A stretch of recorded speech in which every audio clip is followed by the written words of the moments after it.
saudara sekalian, seperti kita ketahui di dalam kehidupan kita di negara ini ya, mudah sekali dilihat adanya kesenjangan sumber daya maupun jumlah penduduk di Indonesia ini ya. Ya kalau yang paling gampang yang sering dibicarakan orang sih jumlah yang kaya, yang sangat kaya itu ya hanya dipegang oleh beberapa gelintir orang dibandingkan dengan keadaan rakyat pada umumnya. Jadi yang kaya makin kaya, yang miskin makin miskin, begitu ya.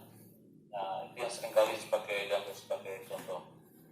Dan kesenjangan ini itu berdampak pada banyak kondisi, termasuk diantaranya kondisi di bidang kesehatan.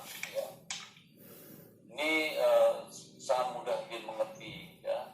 Ya, alhamdulillah sejak 2014 sudah digulirkan BPJS, begitu ya. Katanya BPJS ini itu bisa WHO mencanangkan banyak goal, program-program ya.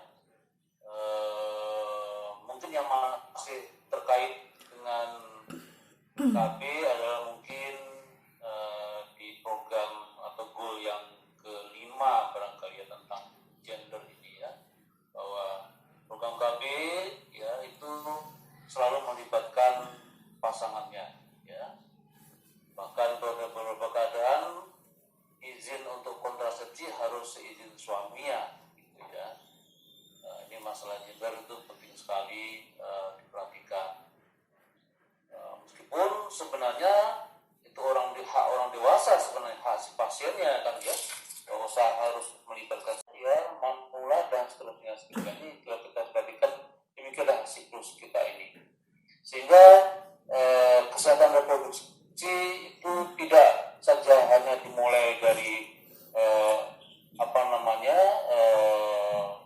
pernikahan, tetapi sebelum pernikahan itu mestinya sudah kita mulai ya. Nah, itu tidak jarang kadang-kadang kita harus mempertanyakan juga tentang rencana pernikahan ya, apakah sudah ada tes khusus yang dilewati ya, karena tidak jarang setelah hamil muncullah kemudian masalah-masalah tadi. Sebagai contoh misalnya adalah masalah thalassemia misalnya ya. Masalah thalassemia kadang-kadang nggak kelihatan ya. Ternyata si wanita pembawa thalassemia minor, si pria juga pembawa thalassemia minor yang tanpa disadari ya, setelah hamil nah terjadilah kemudian janin yang mengalami hidrofetalis namanya ya. Jadi thalassemia yang mayor ya, yang sampai menyebabkan bayinya meninggal intrauterin. Jadi hal yang perlu diperhatikan. Jadi generasi akan datang itu amat ditentukan oleh orang tuanya ya, dalam keadaan sebelum mereka bersatu ya. Salah satu yang menjadi permasalahan adalah angka kematian ibu. Dan di samping juga banyak angka-angka yang lain. Kalau kita perhatikan Indonesia saja ini ya, angka kematian ibu kita itu angkanya masih dipertanyakan ya. Benarkah sih ya, pada tahun 2015 angka kita itu 305 ya kan? Jangan-jangan lebih gede kan begitu ya. Kalau lebih kecil ya alhamdulillah, tapi biasanya kan kita Indonesia seringkali markup angka-angka gitu ya. Nah, ini adalah salah satu contoh ya, bahwa pengendalian kematian ibu aja menjadi masalah yang amat besar. Kita tahu bahwa kematian ibu itu sebagian besar terjadi di rumah sakit ya. Yang sudah tidak bisa kita apa-apakan ya, karena lambat memutuskan, lambat mengirimnya begitu ya. Nah, sampai di rumah sakit ya kadang-kadang sudah tidak bisa apa-apa dan biasanya kemudian akan meninggal ya.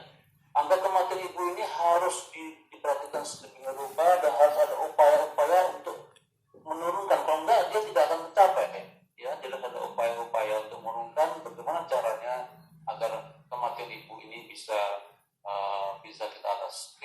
diketahui kematian ibu adalah kematian seorang wanita yang terjadi selama kehamilan, persalinan, dan nifas, gitu ya.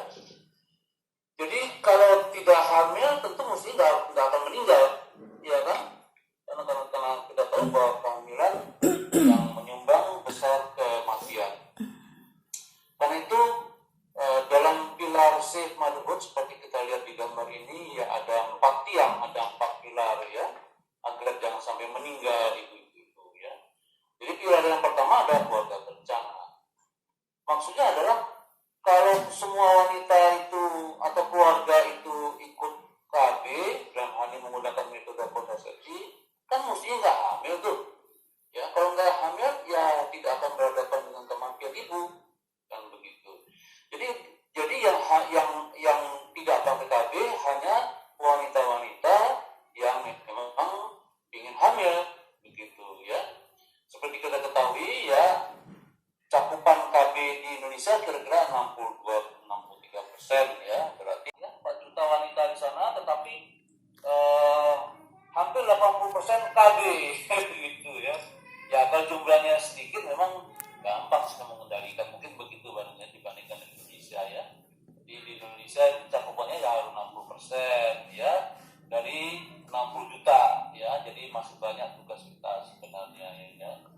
Nah, negara-negara lain yang jumlah wanitanya itu sedikit tapi cakupannya cukup besar. Ini di dunia ibu bapak ya, memang KB steril, baik itu sterilisasi pria maupun wanita, memiliki tempat yang banyak ya, karena kita tahu angka KB steril itu akan selalu naik ya kan, berbeda dengan spiral atau cara yang lain. Kalau spiral kan 3-5 tahun harus dilepas turun lagi angkanya, tapi kalau steril ya hari ini di steril 5, minggu depan barangkali 1, minggu berikutnya lagi 10, naik ke jumlahnya begitu ya. Nah, ya. Beberapa metode kontrasepsi kita sudah tahu dan nanti akan kita singgung kembali ya. Kita kenal ada kurun reproduksi yang sehat ya.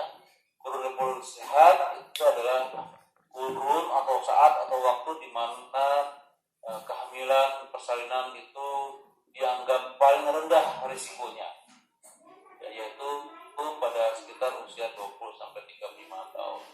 Terus bagaimana kalau ada pernikahan, perkawinan remaja gitu ya? Ya nggak bisa kita mungkin melarangnya ya.